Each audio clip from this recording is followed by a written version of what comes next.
So we've seen how to figure out how the rate is affected by the concentration. And so there is a way to use a method in calculus called integration to take this function describing the change in concentration over time, which is our rate law, and use it to determine the function of concentration over time. That is to basically be able to figure out, hey, I want to figure out what the concentration of a reactant is at a certain time. So let's say I have a reaction and I've had that reaction and that reaction's been going for like 20 seconds and I want to know what's the concentration of my reactants now. We know that concentration is dropping. Okay, we've sort of seen that with that instantaneous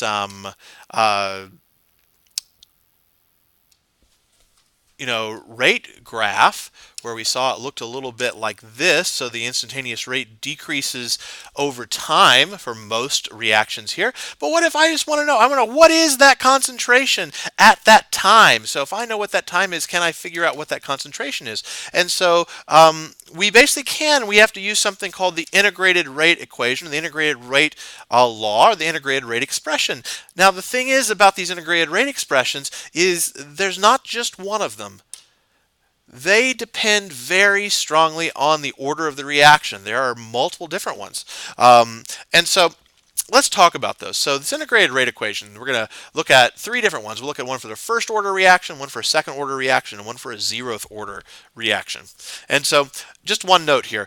For this class, we're only going to be using integrated rate equations for obviously those three orders, but only for decomposition reactions. You can derive them for other types of reactions, though really to be able to come up with a full version of these, you would probably have to use a little bit of calculus to do it. But we've already done that for you, but only for decomposition reactions is the only types we're going to look at in this class. And as we said, integrate rate equation is different for each order of the reaction. So let's suppose we had a first order reaction. And so because it's decomposition, it's always going to be in the form of A reacts or turns into several products, however many products you've got here. But if that's true, this first order integrated rate equation looks a little bit like this. Okay, so ln, the natural log of AO over A equals a different A times K times T. Let's talk about what these are here. So this concentration of AO, we saw this originally. That right there is the starting concentration of A, the initial concentration. It is going to be still in molarity. We're going to stick with that. Yep, there it says right there. This A concentration right here, we've seen that before, is the final concentration of A. That's what it is at the end of the reaction after time T has passed. Lowercase a is the coefficient of A in the balanced chemical equation. You know, so far we've basically not used those coefficients really much of anywhere, except when we were trying to find the relationship between the average rate and the rate for the whole reaction. But here it shows up. So we're going to take that coefficient right there, and that's going to be that first A that's right here. K is our good old friend, the rate constant. Now, in this case, it is going to be, for this particular reaction, it has units of 1 over seconds because it's first order. And if you look at a first order reaction, molar per second divided by molar to the first, those cancel out. You just end up getting 1 over seconds right there for that that unit on that.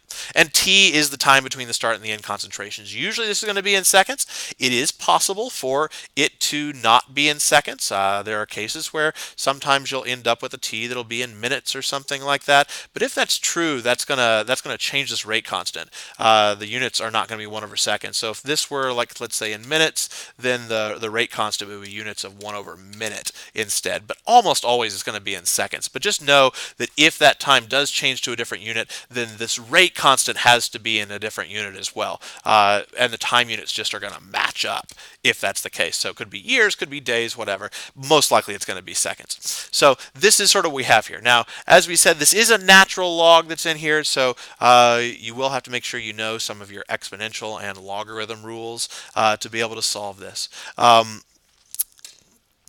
So let's take look at another one here. So second order equation looks a little different. Some similarities, still has this AKT stuff that's on the end, but no natural logs. All our variables are the same things they were before. This concentration of AO is starting concentration of A at the end. The lowercase a right there is the coefficient on the balanced chemical equation.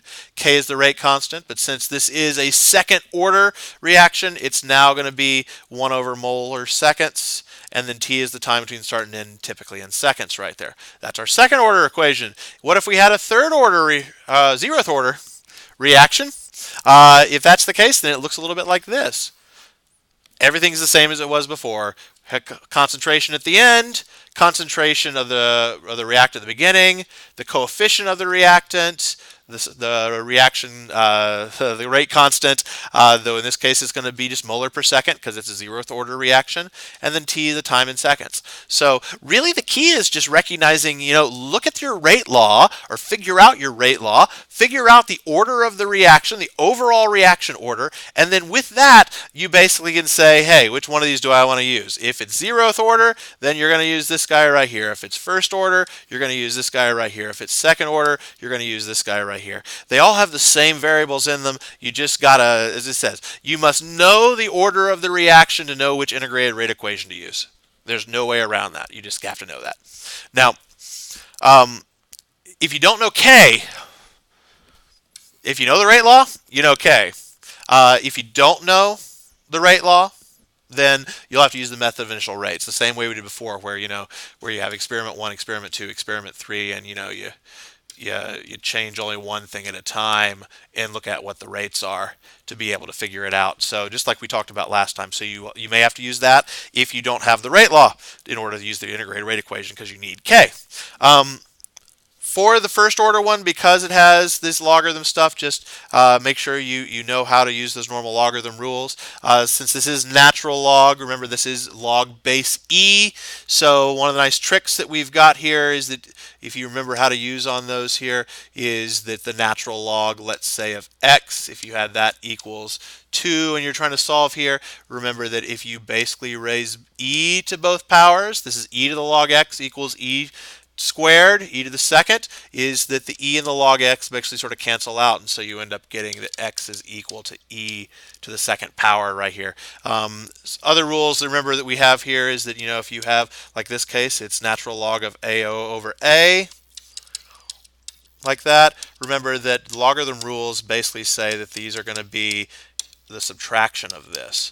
So log AO minus log A is also a rule here. So all those standard logarithm rules that you learned in math do apply here. You can use those, pull them out of your back pocket that you probably haven't used them in a little while, and throw them at this if you ever need to. So let's take a look at an example on this. So 1.2 moles of A in gas form, or in a 2-liter container, they begin to decompose into B and C by the following reaction. 3A yields B plus C, and a rate law of the rate is equal to 0.35 concentration of A squared. How long will it take for only 0.5 moles of A to remain? Number one, we got to figure out, is this zeroth order, first order, or second order? And so we look at the rate law. A squared. Because of the fact that that's the only thing in this rate law has an order of 2. So we're going to be using second order reaction right here. So to do that, we need to know first this A here. Remember, that is the original concentration, or sorry, the final concentration. And so does it tell us what the final concentration is? And so it doesn't say it directly, but it does say that how long will it take for only 0.5 moles of A to remain. And so that means our ending number of moles is going to be 0.5. And since concentration, we're using molarity, is going to be moles of solute divided by liters of solution. This is a 2-liter container, so 0.5 divided by 2.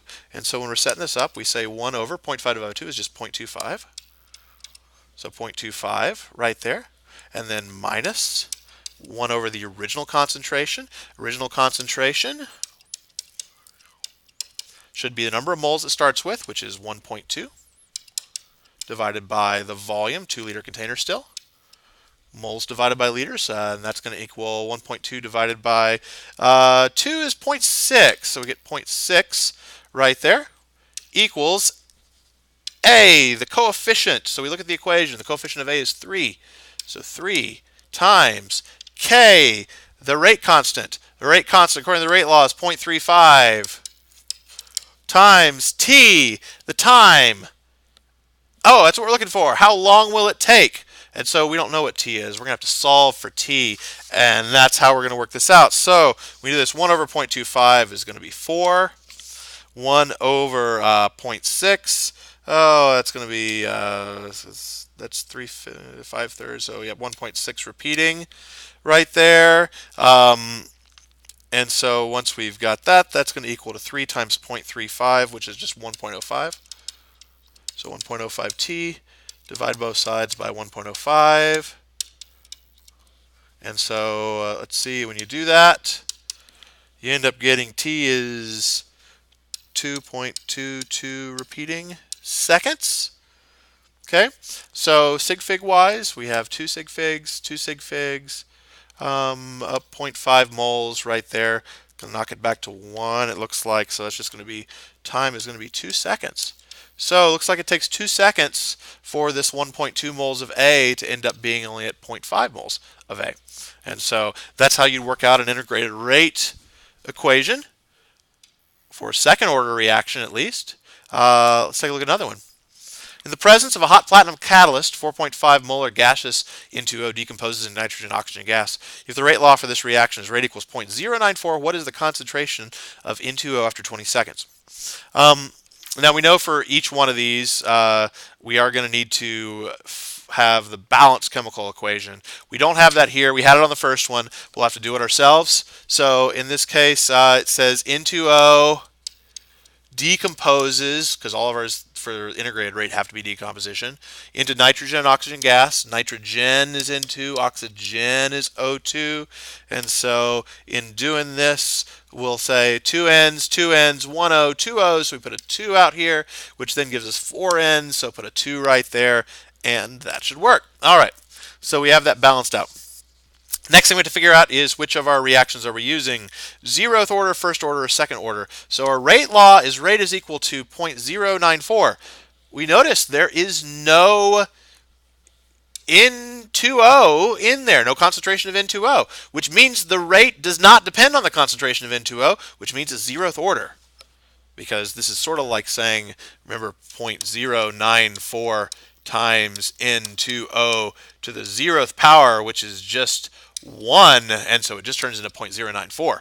So that's the reason why that's that way. So this is 0th order.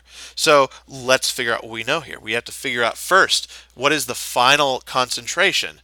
We don't know, because that's what the question's asking. What is the concentration after 20 seconds? So we're going to try to figure out what the final concentration is. Next, what is the original concentration? Let's see, originally it says 4.5 molar gaseous N2O, so it's 4.5 molar.